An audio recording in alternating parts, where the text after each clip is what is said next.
Good morning, good afternoon, good evening, whatever time you're watching this. Today is Friday, November 30th. You're probably watching this sometime over the weekend. Happy December. So we're going to take some notes on solving quadratic equations. So we've been talking about quadratics all semester long, and I've been asking you for the x-intercepts, and so let's give you some context before we start. If I have a parabola, and let's say it goes like this, it's not perfect, but we'll just pretend it goes like that. So right here, this is called my vertex. We have our axis of symmetry. Right here and right here, these are my very important numbers, which I need to know. These are called x-intercepts. These are my zeros. These are also known as the roots. And it's when y is 0, what is your x? And they're really important numbers for us to know with quadratics, as it gives us an idea of where this is in the quadratic plane, as well as our vertex. Something to note, and it might not look like it here, but this is going to be your axis. This difference is this from here to here is the same as from here to here. So this distance is the same from the 0 to the axis of symmetry. This distance here is the same as this distance there. So these are the same distances, and it has to do with our vertex, where that is, and our axis of symmetry. So these numbers, we have our axis of symmetry point, and we are going to either add or we're going to subtract to get those. So there's lots of ways that we've been finding our zeros, or ways that you can. We've only been solving and finding them by factoring. That's like the only way that you know right now. But if I can't factor a quadratic, then how am I going to find those roots? So if I give you an example, I give you an equation like x squared minus 76 equals 0, or f of x equals x squared minus 76. If I give you that, how are you going to factor that? Because I want two numbers that multiply to negative 76, but they don't have any 0 or any x term in there. I don't have any x's. I don't know what to do with that. I can't factor it. So, well, I can, it's going to be really ugly. It's going to be hard numbers. So factoring is not going to be my favorite way to do it. So there's two other ways. You can solve, which is what this video is all about. So solve this equation for x. Or the next video is you can use this awesome thing called the quadratic formula, which you may have heard about or seen before, but this is going to be probably your favorite way to solve if you can't factor, or to find the zeros. You're going to probably do quadratic formula or factoring, but you might want to solve. This one's not hard to solve, and some of the other ones it's easier. This is some big long thing, so you're going to learn it in the next video. So I'll put note that this is the next video that I'm going to make. It'll be labeled quadratic formula. All right, so let's talk about how we're going to find this. So I'm going to just do a little. All right, something else to note that we haven't really talked about, that when you have your roots or your x-intercepts or your zeros, that's only going to happen if your graph crosses the x-axis. So if you have a graph like this, or a graph like that, or a graph that goes like this, or a graph that goes like that, you're going to cross your x-axis two times, but your graph might look like this, and I never cross the x-axis. So it has roots, but they aren't here. So there's a special name for that. So I'd have no roots here. If my graph looks like that, I have no roots. I don't cross the x-axis. I might have my parabola might come up and just touch it and then go back down. So then it only has one root. So you're going to learn how I can tell if it has 0 roots one root or two roots. It will never have more than two roots for a quadratic, and that has to do with a fundamental theorem of algebra, which we will talk about even later. So you might have 0, 1, or 2 roots. When we're working on most of our equations, we're going to have two roots. Sometimes you only have one, and I'll show you what it would look like and how you know if you have 0 a little bit later. Okay, but I want you to at least know this part. So let's go into solving. I'm going to go to the next page so I have more room, and you probably should too. All right, so we want to know the directions say find the solutions, which is another word for the zeros, or x-intercepts or roots, to the equation f of x equals x squared minus 76. So like I said before, I can't factor that easily, so I'm not going to factor, so I'm going to solve. So when I solve, I know this is my y, that's going to be 0 if I'm on the x-axis. So if I were just to like sketch my graph real quick, negative 76, that's my c value, that's my y-intercept. So I have the y-intercept of 0, negative 76. And so that's way down here. And so I know this is a 1, so some a is 1, so I'm just going to come up, but I don't know what those numbers are. And I'm doing it stretched because this is so low, this is like way stretched down. All right, so I'm trying to find out what is this and what is that. I know my axis of symmetry is that y-axis, so x equals 0 is my axis of symmetry. This distance and this distance are the same, but what is that number? I have to figure it out. So I'm going to set this to 0. 0 equals x squared minus 76.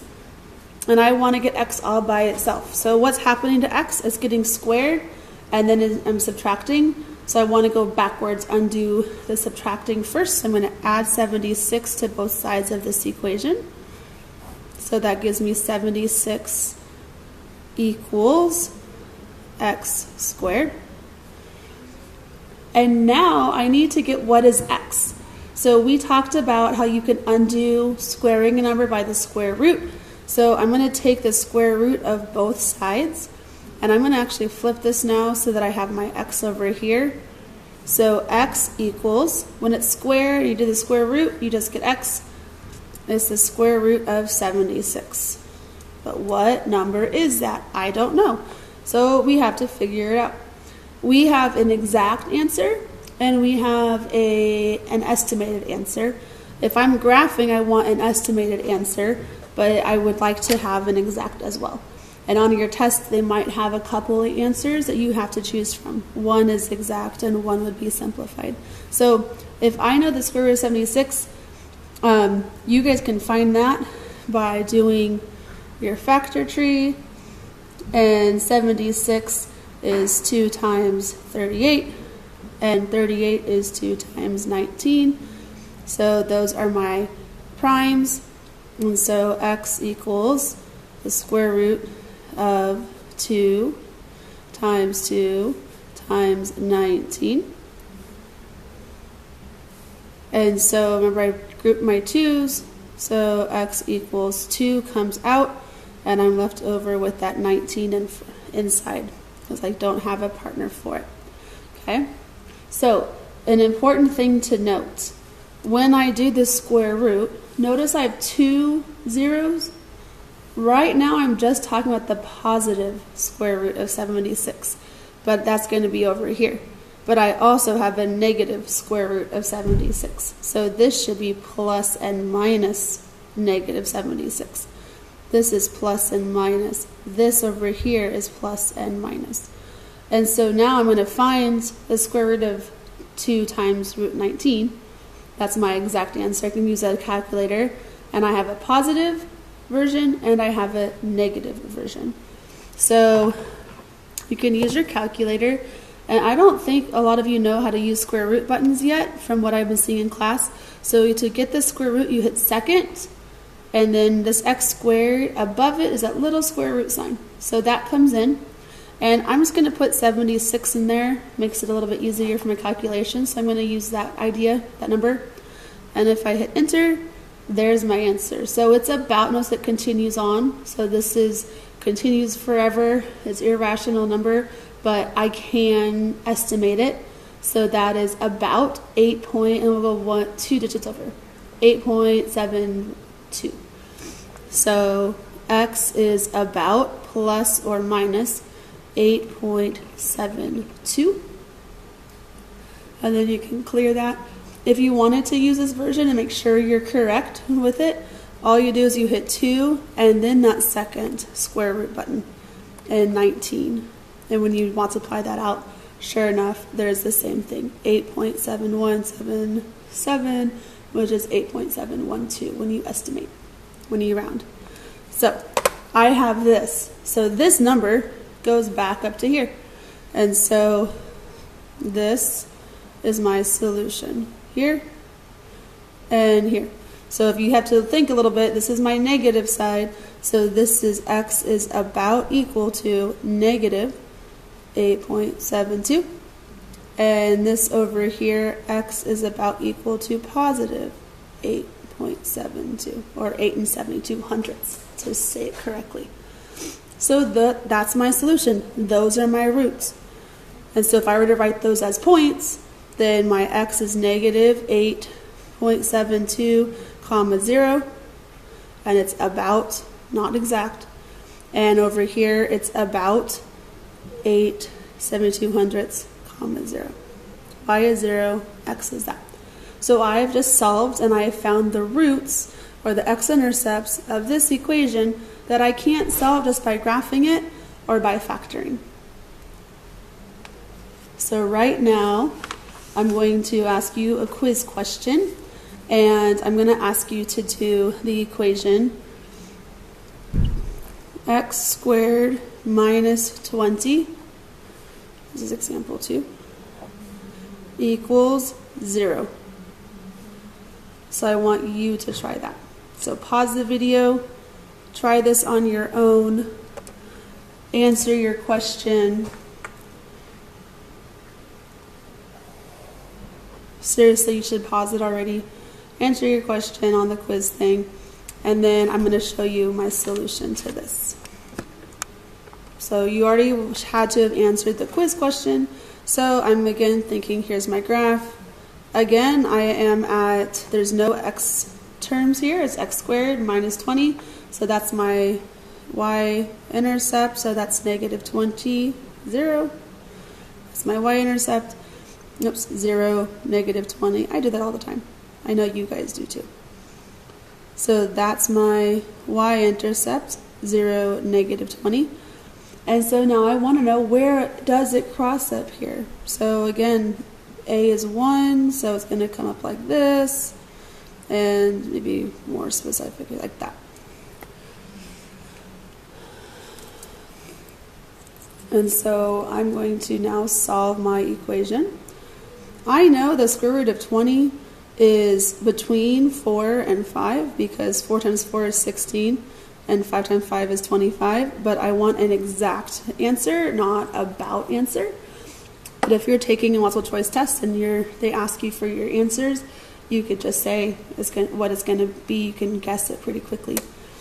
And so if I add 20 to both sides,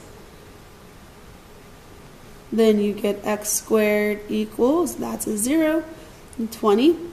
Square root both sides, so x, oops, my x squared is gone now, so just x equals, and then plus and minus the square root of 20. So x is about equal to, or you could say equals. Let's factor out 20 real quick. It's 2 and 10 and 2 and 5. So I have one pair of 2's that will come out, and then I have left over my 5. If you need this, you can always do it this way. There's my pair of 2's, a 5 is left over. So this is plus and minus 2 root 5. And if you use your calculator, then you go 2 times, you don't even need that, 2 square root of 5 equals, and it's about 4 47/100ths. So plus or minus 4 47/100ths. So there's another level that we will do as well. This is 15 minutes. I'm going to stop the video and make this into part 2. So this is the end of part 1.